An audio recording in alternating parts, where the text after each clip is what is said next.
Kembali langsung kita berbincang dengan narasumber, ada Ibu Kofifa dan juga Ibu Retno. Saya ke Bu Gubernur dulu, Bu. Menyambung pertanyaan yang tadi, bagaimana memastikan agar memang sekolah-sekolah ini benar-benar menerapkan protokol kesehatan, karena tidak semua sekolah memiliki dana. Kemudian juga zonasi ini kan berubah-ubah, tadi Ibu juga mengatakan tidak ada jaminan begitu nantinya. Pertama Mbak Rate, Mas Bayu, kita harus memastikan bahwa keamanan, perlindungan, nyawa, kesehatan itu harus diutamakan. Tapi saya ingin menyampaikan, baru Jumat kemarin kami bersama Pak Mendagri meluncurkan 26 juta masker bagi warga Jawa Timur. Ini bukan kita mulai dari bulan Maret, April, Mei, tidak. Start kemarin tanggal 7 Agustus kita meluncurkan 26 juta masker. Harapannya adalah masyarakat terdorong, termotivasi untuk menggunakan dengan cara yang benar. Belum tentu mereka tidak punya. Di pasar misalnya, Bu, mana maskernya gitu. Kita kasih, ada, dia ambil laci, di laci ada maskernya misalnya. Tapi mungkin ada yang belum sempat mencuci dan seterusnya. Maka kita sudah harus menyampaikan, di rumah ada berapa orang? 5, ya kita kasih 5 masker. Misalnya, gerakan ini harus masif, relawan cukup banyak yang terlibat. Pesantren sudah mulai terkoordinasikan. Sekolah ini sudah mulai ketika MPLS. Tapi memang sekarang harus didetailkan sebaran dari sekolah-sekolah, terutama SMA SMK yang dalam koordinasi Pemprov. Saya ingin menyampaikan bahwa untuk disinfektan sebetulnya lengkap dengan sprayernya kita menyiapkan di Pemprov. Kemudian untuk masker kita masih menyiapkan 4,5 juta yang sekarang ini kita siap mendistribusikan. Oleh karena itu kebersamaan para Kacapdis, Kacapdisdik, kemudian MKKS, kemudian PGRI, kemudian pengelola sekolah ini harus bersama-sama untuk melakukan pendampingan. Mbak Rate, Mas Bayu, mungkin saya ingin agak sedikit out of context, keluar konteksnya begini. Ada satu, ini untuk keamanan perlindungan kita semua. Ada satu kabupaten di Jawa Timur ini sebetulnya sudah kuning, tiba-tiba jadi merah. Sang bupati tanya, kenapa ini merah? Rupanya ada kiriman 15 pasien dari satu daerah lain.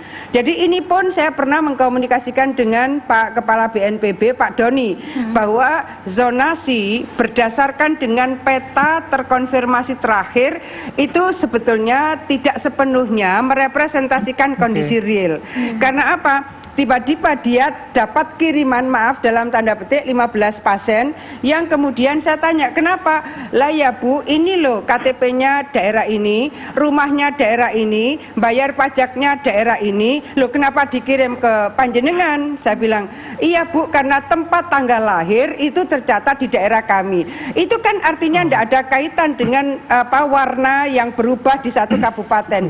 Karena tracingnya itu di daerah pengirim. Nah, ada PR-PR seperti itu yang mungkin para orang tua supaya juga bisa melihat suasana lebih realistik bahwa zonasi itu ada hal-hal yang ternyata tidak sepenuhnya menggambarkan kondisi real di masing-masing kabupaten kota. Tapi kami terus melakukan pendampingan supaya nanti upaya uji coba pembukaan proses belajar mengajar tatap muka ini bisa terkawal. Tentu KPAI, seluruh IDAI, kami kan SMA SMK, kita ingin bahwa ada proses yang bisa berseiring pada pandemi COVID ini. Bu Kofifa tadi ingin memberikan gambaran bahwa yang namanya zonasi ini tidak menjadi patokan utama karena sifatnya sangat dinamis.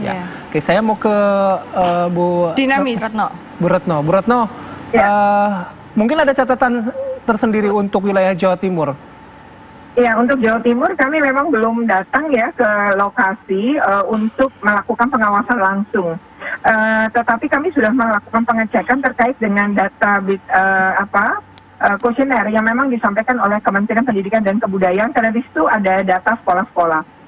Mungkin nanti setelah di Jawa Barat dan Banten kita juga akan ke Jawa Timur. Nah, terkait itu kami KPAI mengapresiasi Ibu Gubernur ya terkait dengan tadi misalnya peran Pemda ya. Ini luar biasa ketika Pemda juga mendukung dalam arti tadi ya jutaan masker dan lain-lain. Ini memang harus diarahkan juga ke sekolah karena saya sepakat bahwa zona ini tidak menggambarkan sebenarnya, tapi sebenarnya penentuan zona itu resiko itu sebenarnya adalah transmisi lokal, dalam arti adalah jumlah pengetesan. Jadi sesungguhnya pengetesan itu harusnya kalau ada satu terinfeksi maka harus ada 30 kali atau 30 orang lainnya dites. Jadi pengetesannya harus 30 kali lipat. Nah, untuk seluruh Indonesia yang memenuhi 30 kali lipat dari setiap kasus yang terjadi kemudian dites 30 kali itu hanya DKI Jakarta. Nah, artinya benar kata Ibu Gubernur bahwa Bu Kofifa mengatakan bahwa itu bisa fluktuatif dan lain-lain. Iya, karena tadi jumlah pengetesan tadi. Nah, ketika akan membuka sekolah, memang harus ada pengetesan pada guru. Jadi guru ini harus dites bahkan PCR menurut kami.